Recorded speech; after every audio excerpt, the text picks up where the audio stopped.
Yo, what's going on, everybody? Welcome back to Trends Tech. And today we're going to be talking about how to save your battery on the Galaxy Z Fold 5. Now, some of you may not like these tips, but I'm just keeping it real, okay? Like, if you're somebody that looks at this and says, I don't want to do this, you don't have to do it. This is just for people who are looking to pretty much maximize their battery life with the Z Fold 4. Did I say Z Fold 4? I bet the Z Fold 5. See, look, I'm already falling into the trap of thinking of its last year's phone. But anyway, we're going to keep going. So, on the Z Fold 5, you do have some options.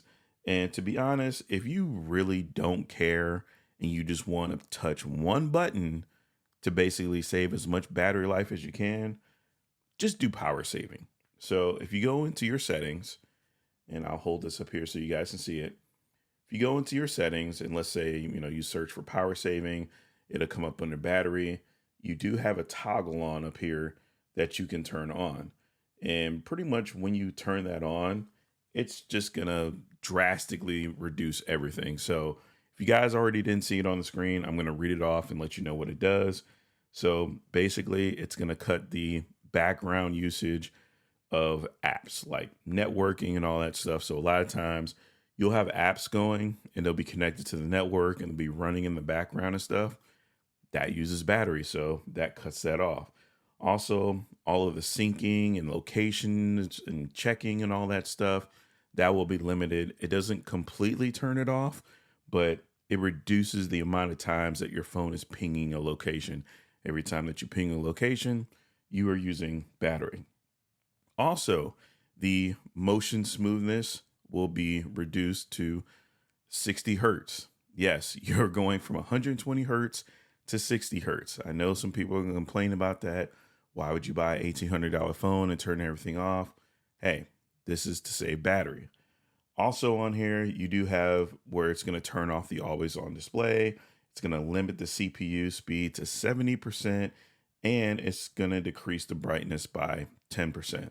Now, I don't know if that means it's going to decrease the overall brightness by 10% or if it's just going to reduce the brightness by 10% of whatever you're at. Normally, I kind of sit at 50%, but I guess we'll have to see about that one. The last one at the very bottom is the one I turned on, and it's called Limit Apps and Home Screen. So this is an additional step to the already power saving mode that you have that's going to limit things even further, and it's going to help cut down on your battery usage.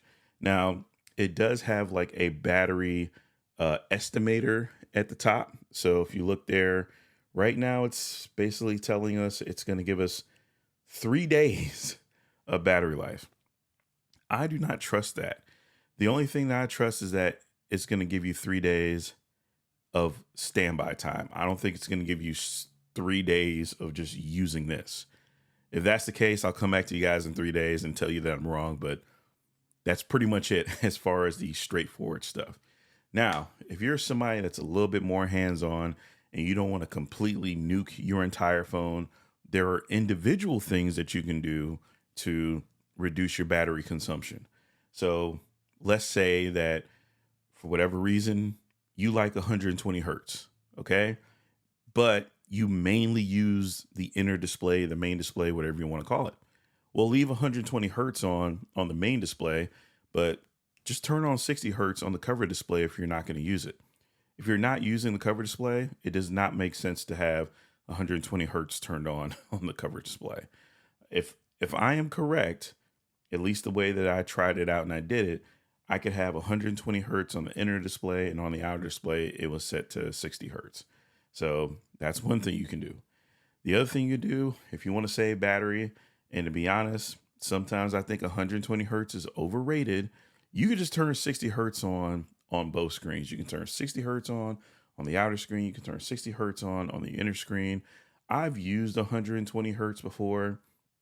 It looks nice, but it's an appearance thing. Like, it really doesn't improve performance. Like, yeah, you can, swipe and, it looks a little fancier or whatnot. And I don't know. Sometimes I just think it's overrated. Sometimes I think we as tech reviewers, we just look at the price of something and say, well, why how dare you turn this to 60 hertz?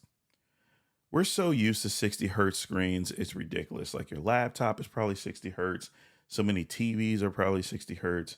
The fact that we have to do slow motion tests to tell the difference sometimes between 120 and 60 hertz is something. So, yeah, if you want to save some battery, switch to 60 hertz. I pretty much switched this to 60 hertz ever since I got it, and I've been trucking and having no issues. I've been going through Twitter. I've been playing games like Asphalt 9 and Fortnite and all the other regular ones, and I never once said, "Oh my God, I'm dying because it doesn't have 120 hertz." So definitely want to save battery. Do that too.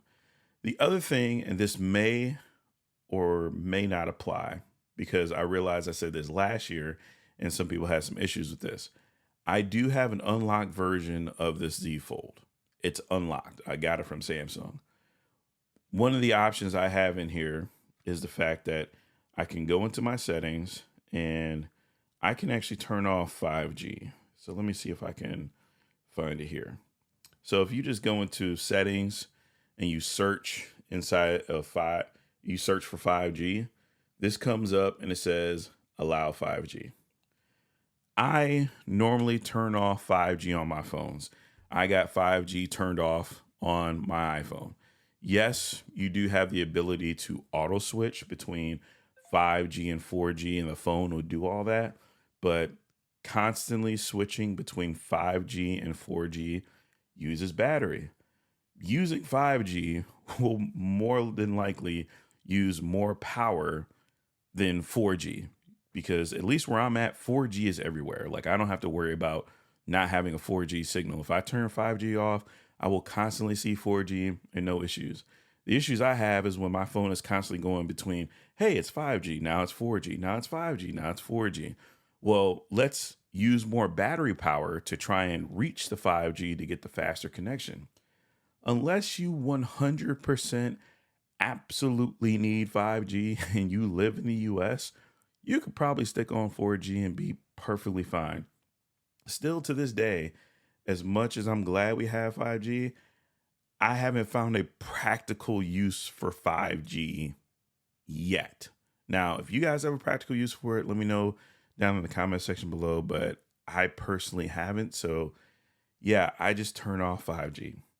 The other thing, and this is honestly is probably going to save you the most amount of battery beyond anything else. This is the biggest thing that is going to save you battery. Even if you leave everything else on, even if you leave 5G on, even if you leave 120 hertz on, even if you are on your phone all day long, this one thing will save your battery. Screen brightness. I know that sounds ridiculously obvious, but a lot of people don't realize how much your battery will get chewed up by screen brightness. So, one thing that I do, and this could be a benefit for you, some guys, you know how everybody complains about this crease? Guess what? There's a benefit to this crease because in this crease, if we come down, if I can figure out how to adjust my brightness today, if you look down here at the bottom, you can kind of see where my brightness is. Oh no.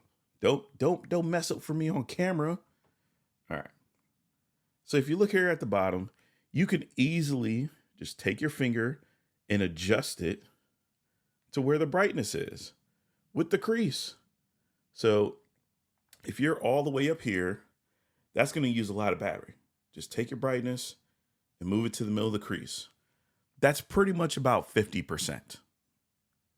Just do that. Keep your phone at 50% brightness and you will save a ton of battery.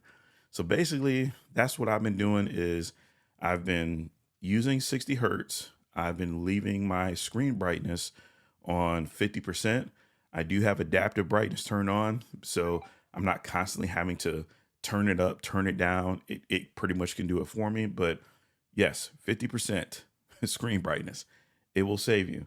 And the good thing is that since it's inner display, they increase the nits on it. 50% brightness is brighter on this phone than it was last year, at least in my opinion. So yeah, do that. Other little small things that you can do to save battery may apply to you, may not apply to you. Turn off Bluetooth. Unless you are absolutely going to hop in your car and you need your phone to connect to Bluetooth, or you're constantly using Bluetooth devices, or you constantly need earbuds in your ear, just turn off Bluetooth. It really doesn't make sense for your phone to constantly be looking for Bluetooth devices to connect to if you don't use a whole lot of Bluetooth. Otherwise, what you can do is you can just turn it off so it's always off. And then when you need Bluetooth, just turn it on. That way you're actually using the Bluetooth connection and the power and all that stuff when you actually need it. So there's pretty much that. I already know somebody's going to be like, well, you're only going to save 1% battery power. Hey, well, it's called saving battery, period. So these are just different things that you can do that honestly I do. You may agree with them. You may not agree with them. So that's pretty much it. But what's the overall goal? What's the overall goal of saving battery? It's not to nerf your experience. A lot of people will say, well, you're turning off all of this stuff. You're nerfing your experience. Why did you buy an $1,800 phone? Generally, when you try to save battery, what you're trying to do is you're trying to charge this phone less. So if you guys didn't know, the more you charge your phone, the more you drain your phone, the more you're going to go through battery cycles. And so generally a good rule of thumb is like after about 500 battery cycles, your battery will be at 80% of its like original capacity or whatnot.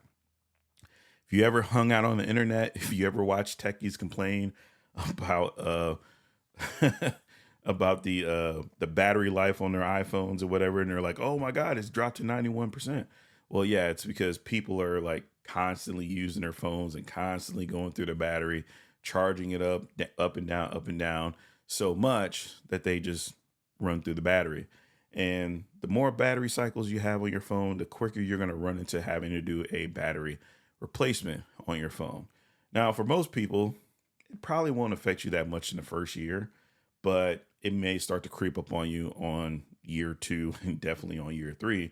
So if you're somebody that said, hey, I'm going to buy the Z Fold 5, I want to rock this out as long as humanly possible, and before I want to do another battery upgrade or anything like that, doing this stuff will help save you from charging your phone up so much. I mean, to be honest, I've charged this phone up maybe about